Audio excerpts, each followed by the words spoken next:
I've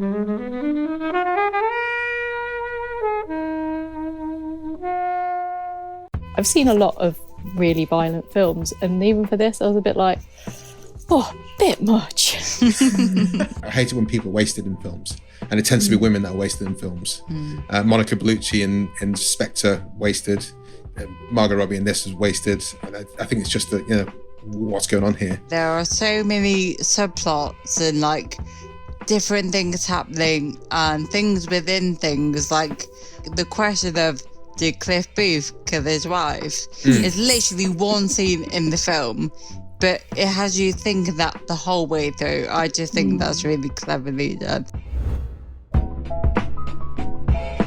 Hey everybody, and welcome to this episode of Flixwatcher podcast. I'm Kobe, and today I'm joined by Meg. Hiya. Fran. Hello.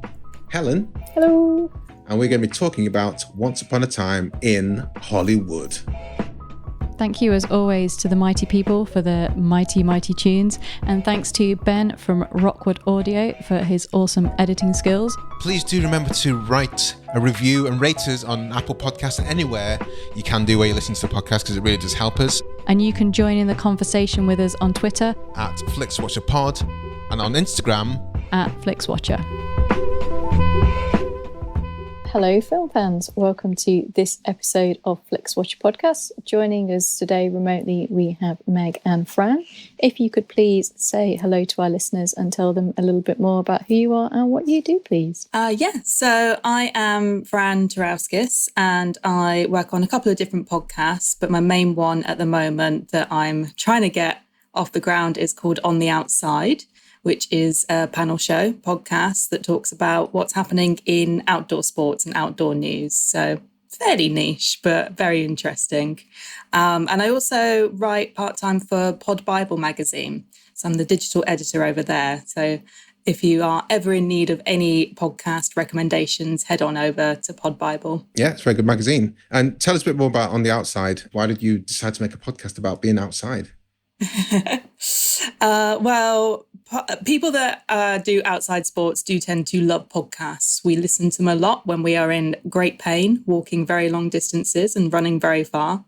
And I really like the idea of speaking to people from different sports. So outdoor sports is all kinds of different things. I tend to just run and hike, but I wanted to speak to people that were on different sports as well. So the cycling and paddleboarding, and I've got a wheelchair cyclist and all of this kind of stuff. So yeah, we got really, really diverse panel just talking about what they find interesting in the sporting world, or the outdoor sporting world. Yeah, and a focus on diversity and inclusion in the panel as well, right? Yeah, that's it, definitely. It's diverse views on outdoors news is the official tagline. Very snazzy. Meg, who are you? Who am I? That's a really good question. Amongst other things, I am a freelance producer. I am a disability rights campaigner. I'm a journalist that writes about disability issues. I'm also sometimes kind of a model. So, yeah, I'm very much a jack. What is that, sometimes kind of a model? What does that mean? I'm technically a model. I've only had one job so far. So it's in my Instagram bio, but I'm not getting a lot of work from it. So, yeah, that's what I mean by that. Very much like a jack of all trades, master of none kind of person. Yeah, we crossed paths working on the Paralympics podcast. We did, yeah. Over the summer. How was that for you? That feels like so long ago, It literally feels like years ago, but although it's only last year. That was so good. I really enjoyed working with the whole team on that. It's great. And the guests were amazing. I still can't believe like the level of people that we got on that show is sick, yeah. Yeah, so the podcast is called Equal To, and sorry, there's too many guests. I'm trying to think. Tanny Gray Thompson. There you go. Yeah, Jamila. Yeah. Michael Johnson. Yes. Michael Johnson. Guys, there's all of them.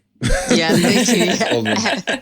Every disabled person was on it. My favorite person I hadn't heard of before was a lady called Haben Germer. In fact, there's two people. Haben Germer, who's deaf-blind law graduate from Harvard, who was just like amazing, and the guy called Jim He directed the documentary called Crip Camp, which is on Netflix. And I've kept in touch with him because he's been teaching me about the Grateful Dead.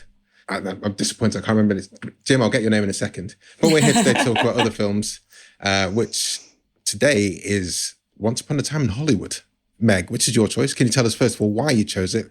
And then I'll bring the countdown timer up and you'll have a minute to tell us the synopsis. Oh, not good under pressure. Okay, we'll see how this goes. This is the fun of it. By the way, just to give you a benchline, myself and Helen are terrible at doing this ourselves. So really. Cool. So the bar is low, to be clear. The bar is low. Absolutely. Great. Well, I picked this film basically because I'm a massive Tarantino nerd. I know he's quite divisive. I think somebody tweeted saying that already to us.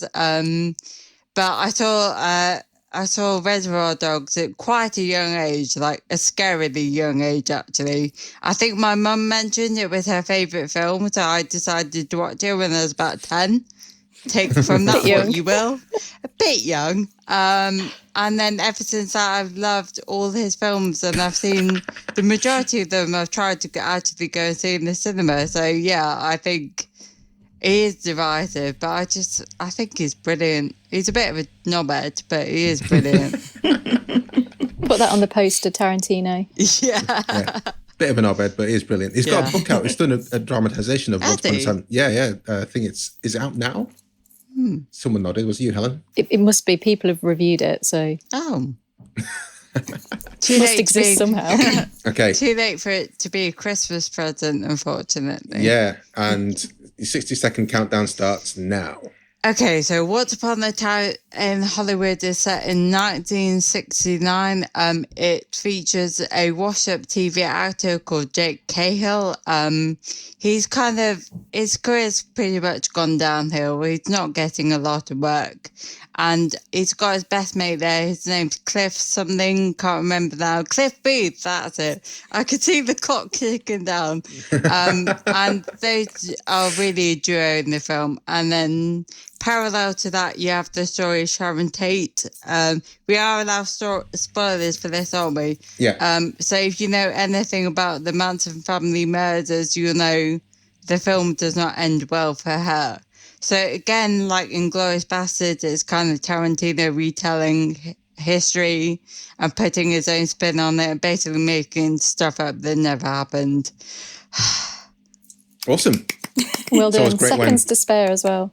Great. There we are. Just to prove there was a timer. So Meg is a Tarantino nerd. I think Tarantino is the most frequented director we've had on Flixwatcher. Really? This will be film number 5 by my counting. So we haven't had the Hateful Eight, and we've not had the film that's based on Rum Punch, which Jackie Brown. But I think we've had everything else apart from that. Volume 2 we haven't had. Fran, where do you stand on Kill Bill, on Tarantino?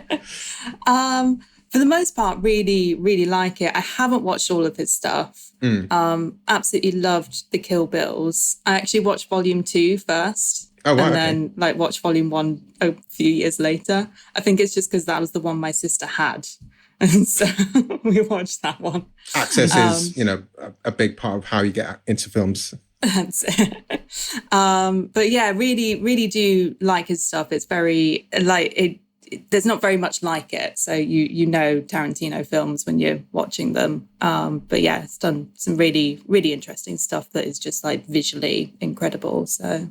Yeah. I mean, also Django Unchained is one that we haven't had on yet. So there's still a few to pull in. Obviously, it depends on what Netflix has got to show for us. Helen, where are you on Once Upon a Time in Hollywood particularly? So generally, I'm a Tarantino fan, but this one, I really struggled with this one. More or less than with Hateful Eight, because I know that's one you weren't a fan of at all. Well, I went to see Hateful Eight in the cinema. I didn't even bother to go and see this one in the cinema. I think I definitely remember seeing the trailer and not understanding what it was about, and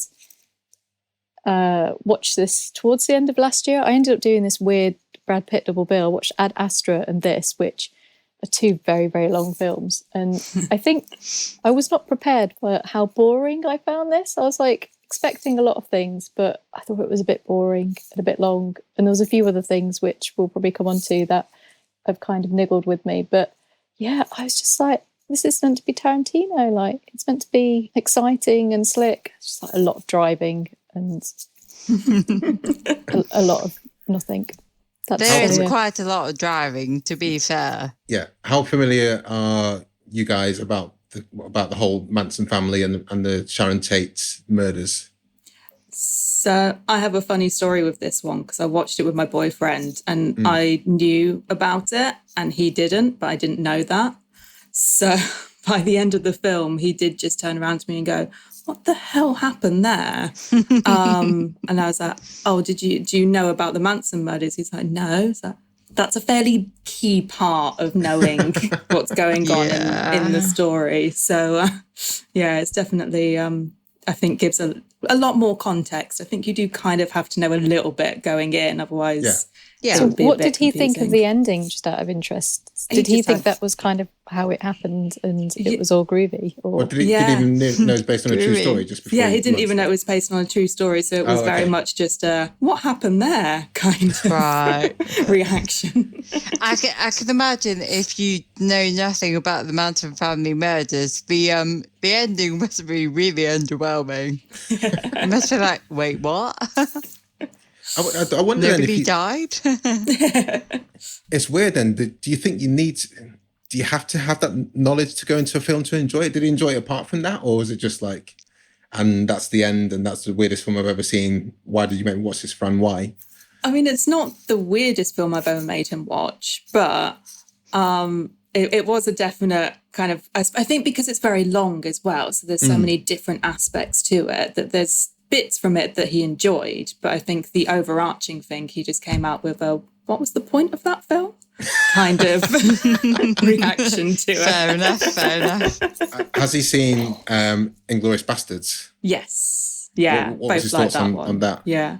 Sorry, in fact, I want your thoughts, not your boyfriend's thoughts. Yeah. Well, I was thinking about this because I did find this one a bit more, maybe because it's a bit newer and because, like, as in the history of it is a bit newer, I did find it very difficult to watch the ending, where I haven't really found it difficult to watch any other gruesome Tarantino aspects. And Inglourious Bastards, like, it's also rewriting history, but seemed like it was a bit more fantastical, whereas this one just seemed like it was, I didn't quite sit right with me, the ending for this one. What about yourself, sure Meg?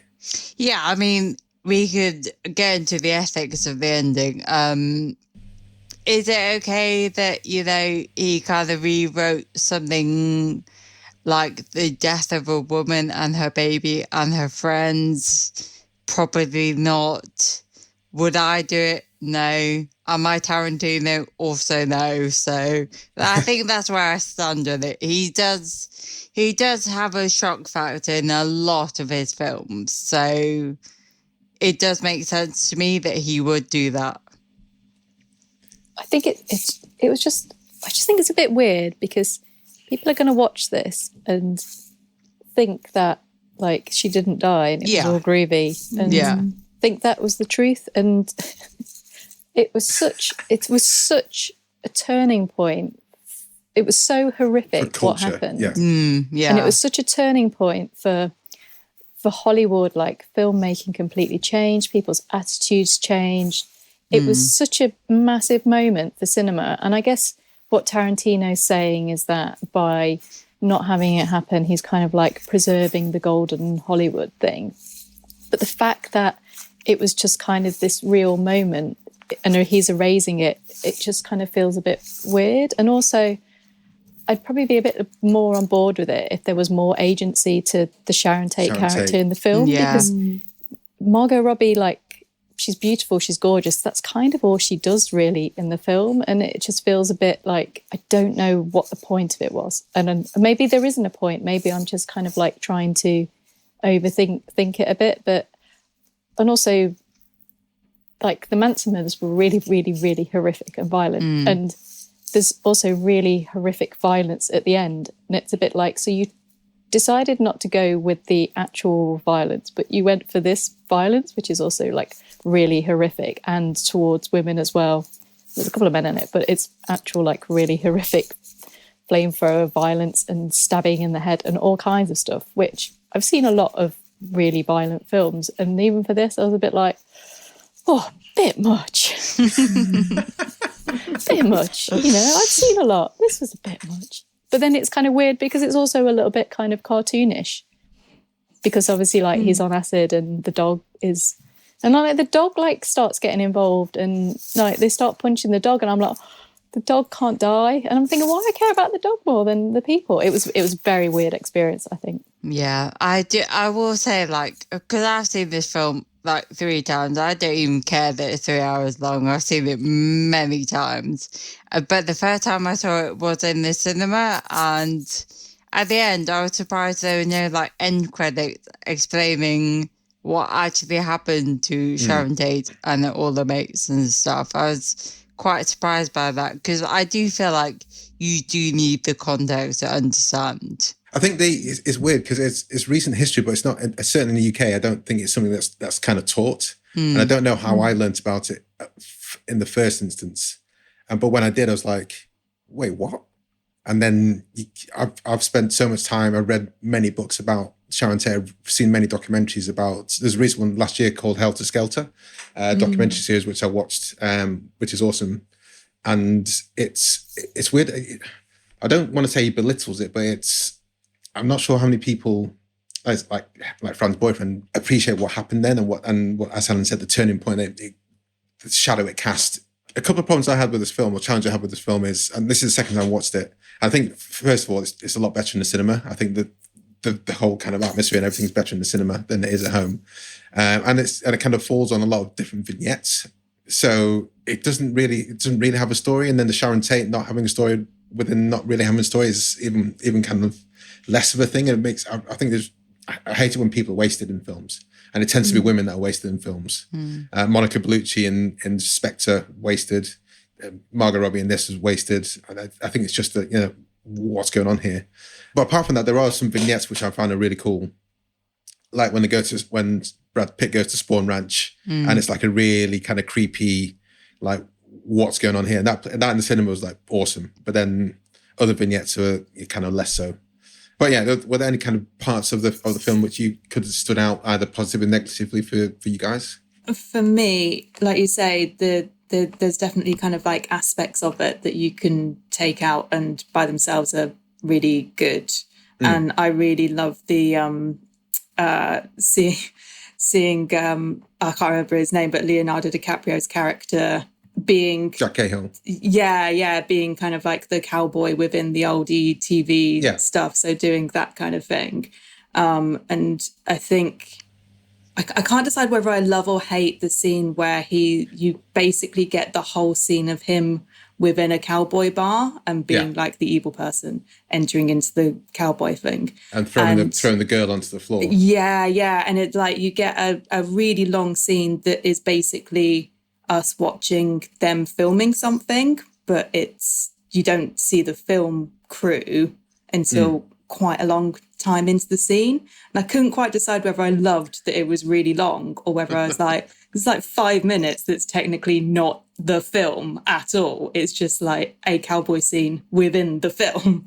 So I think there's, aspects like that where I kind of like them, but I feel like it's really long, and maybe Tarantino just got a bit carried away with himself with some scenes where he's like, I'm enjoying it, we'll carry on. Yeah, I think, that's what I really like about this film is the fact that there are so many subplots and like different things happening and things within things. Like there's only a really tiny bit in the film, but like the question of, did Cliff Booth kill his wife? It's literally one scene in the film, but it has you thinking that the whole way through. I just think that's really cleverly done. Yeah, I felt a little bit uncomfortable with the Bruce Lee theme. I felt it was could be interpreted as being a little bit racist. And also Zoe Bell, cringe. I mean, she's an amazing stunt person, but she's not an actress. So that whole sequence with her and what she was wearing just felt completely out of the period. And So which is the Zoe Bell scene? With Bruce Lee. So she's kind of presumably the stunt coordinator on. She's the one who comes and shouts at them and says, like, what are you doing? You're crashing into the car or something. I can't remember. Okay.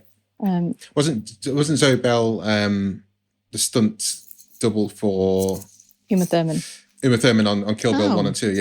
Yeah. So she worked with Tarantino, and she's in Death Proof as well. So she's worked with Tarantino a lot, and she does all the stunt Death stuff. Proof, that's another one we have not had on here. But in this, she's acting, and I found it a bit cringe. I don't want to like crap all over the whole film. I think the strengths for me were that, you know, it was kind of fun seeing Brad and Leo being like buddies, and the bits that were the strongest bits where you kind of really felt like their bromance was like really genuine, and you know, when they were having fun together, you really felt that. So I guess I probably would have liked maybe it to be more focused on that and a little bit leaner around that, maybe without the bits going off in tentacles. Do you want to talk about anything else before we head to the scores? Meg, you want to talk about the 60s fashion and stuff like that? Yes, that's another reason why I love this film, because I think the fashion in it is amazing.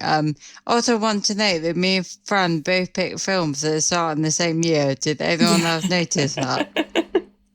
What are the chances of everything on Netflix? We both picked films that start in 1969. Yes. And Golden I watched year. Yeah, apparently. So I watched Once Upon a Time first, and then I watched Apollo 13. And because I've seen Once Upon a Time first, I was kind of judging the fashion in Apollo 13, be like, well, the fashion's not as good in this one, which obviously Apollo 13 is not about the fashion at all. But yeah, that was just my mentality on it. I think I'm so bad tonally, fashion wise, so it's one of the things that completely passes me by. I don't know, Fran and Helen, what are your thoughts on the era? Yeah, I to be honest with you, there's not many that is. I'm sure I was like liking them when I was watching it, but there's nothing that I can think of right now that was like, oh, that was an amazing outfit that I really loved. But so we had a trip to the Playboy Mansion, didn't we? Yeah, because there's a scene in it where Roman Polanski is wearing like Austin Powers suit, which presumably it was like not obviously Austin Powers. Austin Powers took that inspiration, but that possibly was where Austin Powers' costume came from. I don't know. So that was very much like, why is he dressed in Austin Powers? It's very strange. But I think the costume design is excellent, and I think the kind of like the Sharon Tate costume. I think possibly it was like her sister was kind of like approved it a lot, and like she even like gave Margot Robbie like her perfume and some jewelry to wear as well. So I think it's very kind of authentic to what, and obviously she didn't wear shoes either, so that's something they kind of carried in. So no 60s. There's a lot of foot action for Tarantino. Yeah, I was going to say, I'm sure that suited Tarantino quite well. Okay, guys. Well, let's head to the scores.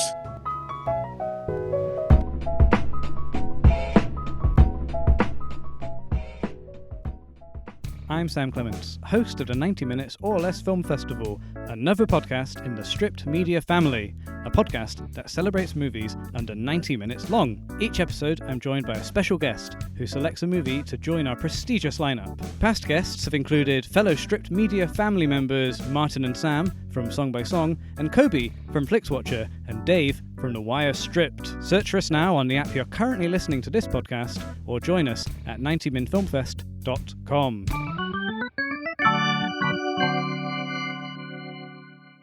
Welcome to the Flixwatcher scores. All of the scores are out of 5. You may have decimal places if you wish, and we will start with you, please, Meg, with your recommendability. Oh, I give it a 4. Any reason?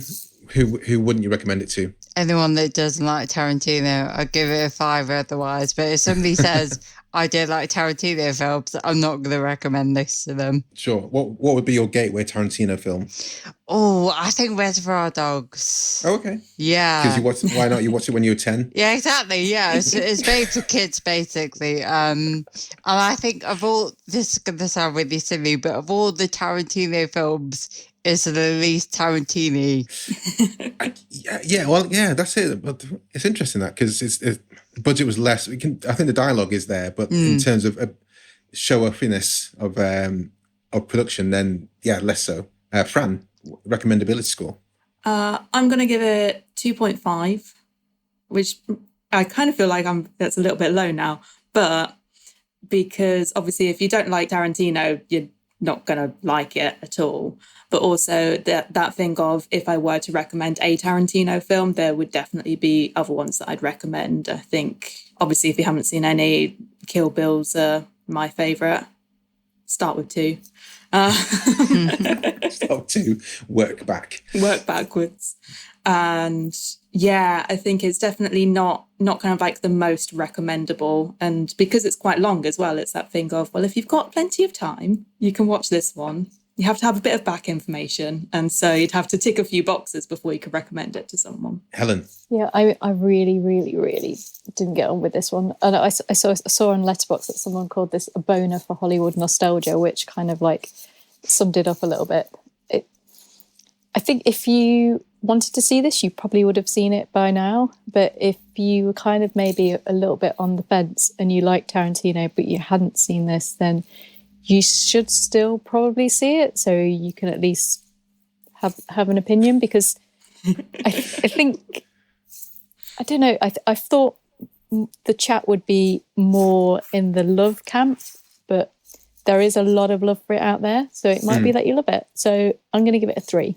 Yeah, I'm going to go for 3 as well. I think it's a tough one, and I haven't seen Death Proof. I haven't seen Hateful Eight. So it's weird that there are Tarantino films which I love to bits, but I'm also just aware of where he can kind of just completely lose me. So I'll never watch Django Unchained again. I'm just not interested. But I'm keen to watch Kill Bill, and I'll watch Inglourious Bastards and Pulp Fiction at the drop of a hat.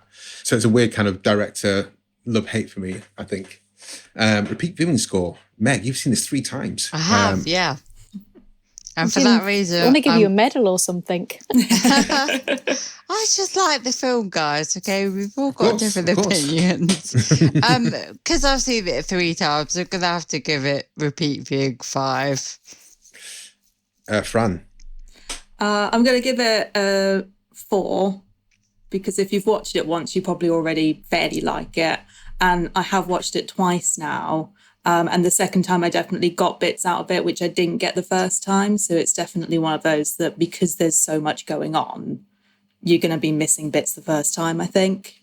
So yeah, I think could watch again. Helen? Very long. 2 hours, 41 minutes. I can't remember what the other ones were. I know like Pulp Fiction, it's over 2 hours. I think Reservoir Dogs is kind of unusual in that it's only like an hour and a half or something, isn't it? It's a normal length, yeah. It is quite long. I had an opportunity to rewatch for this and I didn't. Maybe if there's some kind of... I'd need a special reason, I think, to watch it. Maybe if there was some kind of like special screening event or something, maybe that would be the thing to get me to watch it. So a 1. 1. I'm going to go for a 3. I will watch it again. It's not going to be. It's one of those films I think I'd put on and not really be paying attention to stuff. Because if you miss like one vignette, then you'll just wait and then the next one will happen, which you'll probably catch a bit more. Small screen score, Meg. What does that mean? So, how well do you think this works on a Netflix environment, i.e., your TV, versus does it work better in the cinema? Yeah. If you think it works better in the cinema, then it's a lower small screen score. Yeah, I'm going to give it like a 2. I agree with what you said. It's definitely better in the cinema for sure. I think as well, because it is a long film and I personally don't mind long films, I do like to see them in the cinema. Because when I'm at home, I can very easily pause and I can very easily look at my phone and do stuff like that. So when I'm watching a film that's over 2.5 hours, I want to see it in the cinema, basically. That leans into the engagement score in a bit. Fran, small screen score. I'm going to give it a 3 because I've only seen it on the small screen. And I really like the fact that you've got the TV program within the film. So I think that fits really nicely on the small screen because you're watching the TV program on the TV. but I can see how the aspects, especially with the landscapes and like you were talking about with the ranch and the many driving scenes, would look good on a big screen. So I'd also like to see it on a big screen if I could. Helen? I get the impression that if you said to Tarantino, "Oh, I just like watching your films on the iPad," he'd like punch you or something. Feels like that kind of director, doesn't he? I give it a 3. I think I probably would have got something more from it on seeing it at the cinema, possibly. So yeah, a 3. Yeah, I'm going to 2.1 here. I think some of the driving scenes are quite cool when they're in the big screen, and because it seems to be super widescreen, when you have it on an iPad or a TV screen, there's just so little of the actual visible space. But when it's, the big long stretch car and it's driving along, it's like, oh, this is quite cool. But at home, not so much. Engagement score, Meg? Oh, I give it probably a 3. There is a lot of driving scenes, but then there's a lot of action. So yeah, 3. Fran? I'm going to go with 2. Because there's so many different places at which you can go. That's it. That's kind of like the end of a scene. That's the end of a little vignette and that kind of thing, that you can just like pause it and either go away and do something or not come back to it. So Helen? I could go down the middle, 2.5. Pretty much what Fran said. I think it is interesting because it does really go from like absolutely nothing to like ramping it up or something really kind of pivotal happening. And I just didn't know. I was kind of like reading about who are these people like made up of, and I was like, oh, something's happening quick. I need to go back to it. So yeah, it's a funny one. This one, it's very strange.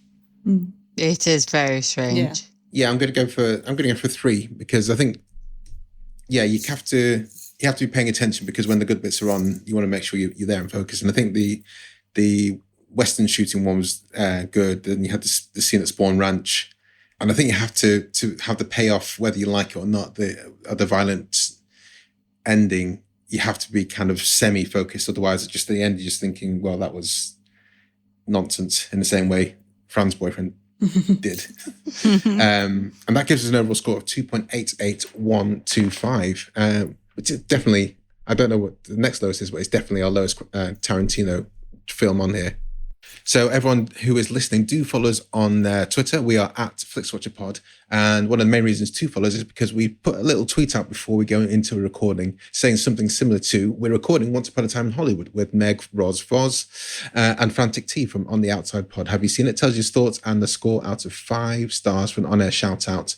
We got one response today. Meg, do you want to read that response out? Yeah, sure. So this is from Stork. Hello, Stork, if you're listening at home. It says, probably my least favourite Tarantino film. Honestly, don't get their love for this one. 2 stars. Yeah. Kind of matches the chat vibes, I think. So I think so. 2 stars. We've got 2.88 here. Meg and Fran, can you sign off by telling us and the listeners where we can find you online so they can follow you and listen to more of you? Yeah, so for myself, if you head to Twitter, I'm at Frantic T. And that's a mixture of all kinds of different things, outdoorsy, podcasty, random political chats.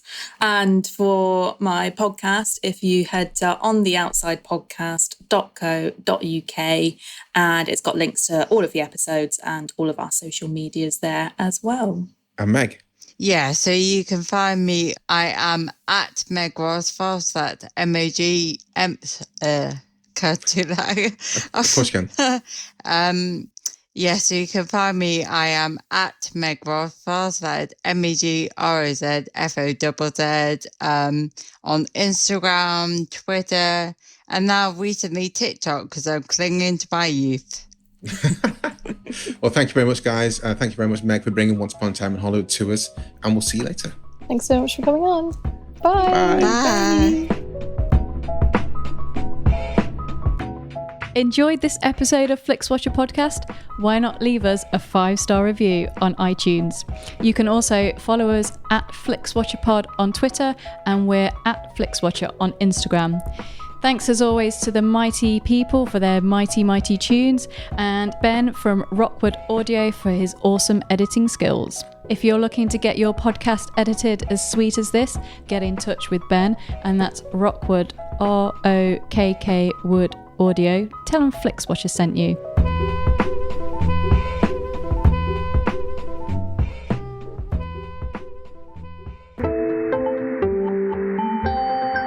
You just heard a Stripped Media production.